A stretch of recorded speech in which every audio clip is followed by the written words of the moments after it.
आज हम न्यूरॉन के बारे में डिस्कस करेंगे। तो सबसे पहले हम करेंगे इसका स्ट्रक्चर के बारे में या फिर इसका फंक्शन के बारे में। तो न्यूरॉन के बारे में हम इस वीडियो में डिटेल में डिस्कस करेंगे, ठीक है।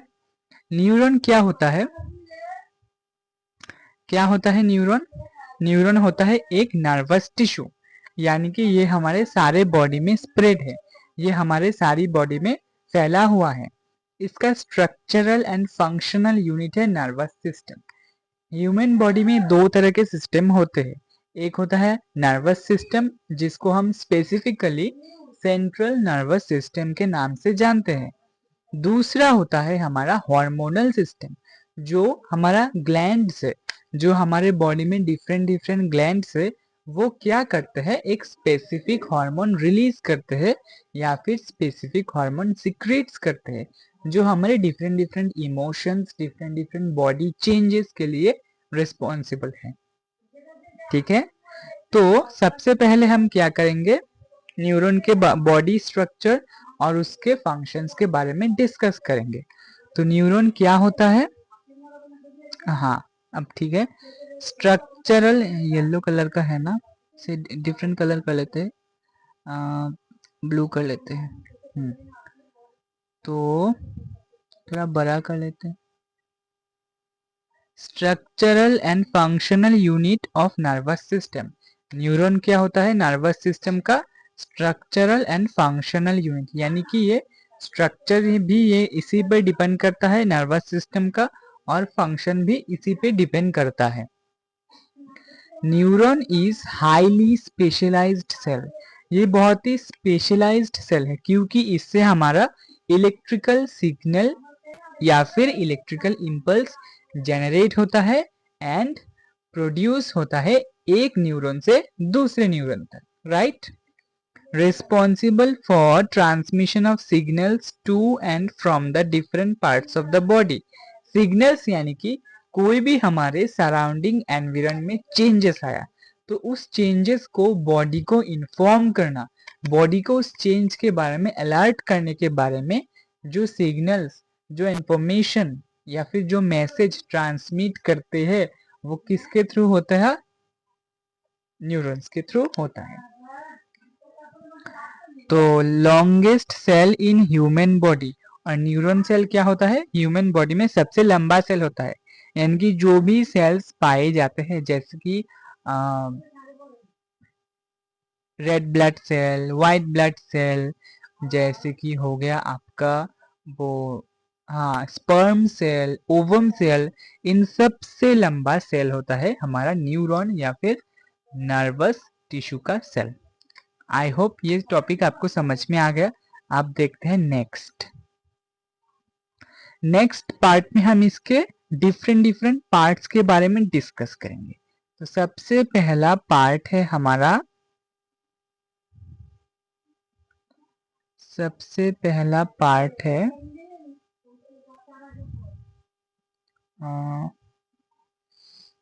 हाँ अब ठीक है।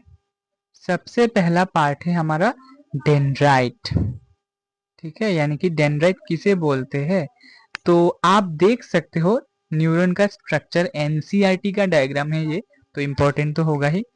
जो न्यूरॉन का हेड है उसके चारों तरफ देखो एक ब्रांचिंग है, आप देख रहे हो ना, इस ब्रांचिंग को हम बोलते हैं डेंड्राइट, ठीक है। ब्रांचिंग का जो ऊपर वाला पार्ट है उसको हम बोलते हैं डेंड्राइट। ब्रांचिंग का जो नीचे वाला पार्ट है उसको हम बोलते हैं सोमा, SOMA, सोमा। और बीच वाला जो होता है वो होता है न्यूक्लियस। ये तो आप सबको पता ही है, सेल चैप्टर में आपने पढ़ा है। जो हमारा लंबा पार्ट है उसको बोलते हैं एक्सॉन या फिर एक्सन, और एक्सन जो एंड होता है उसको बोलते हैं नर्व एंडिंग। एक्सन में भी न्यूक्लियस जैसा एक स्ट्रक्चर्स होता है जिसको हम बोलते हैं स्क्वान सेल या फिर स्क्वान सेल, ठीक है। और जो एक्सन का बाकी वाला येलो वाला पार्ट है उसको हम बोलते हैं माइलिन शीथ। तो डेंड्राइट क्या होता है? It acquires information and receive impulse from other neurons. तो डेंड्राइट हमारा क्या होता है? Branched parts. तो ये क्या करता है? एनवायरनमेंट से या फिर बॉडी के डिफरेंट डिफरेंट पार्ट से इंफॉर्मेशन कलेक्ट करता है, इंफॉर्मेशन रिसीव करता है और उसमें उसको क्या करता है, एक्सॉन के थ्रू सेल बॉडी में ट्रांसमिट कर देता है। सेल बॉडी का फंक्शन क्या है, the information acquired by it travels as an electric impulse. और सेल बॉडी के थ्रू जो इंफॉर्मेशन एक्वायर किया है डेंड्राइट ने, वो इलेक्ट्रिकल इम्पल्स के थ्रू या फिर इलेक्ट्रिकल इम्पल्स के रूप में ट्रांसमिट कर देगा। ठीक है, आप देखते हैं एक्सॉन के बारे में। एक्सॉन कैसा होता है हमारा, क्या हो गया,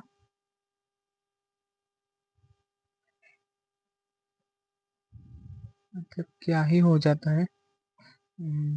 हाँ, ब्रश आ गया। तो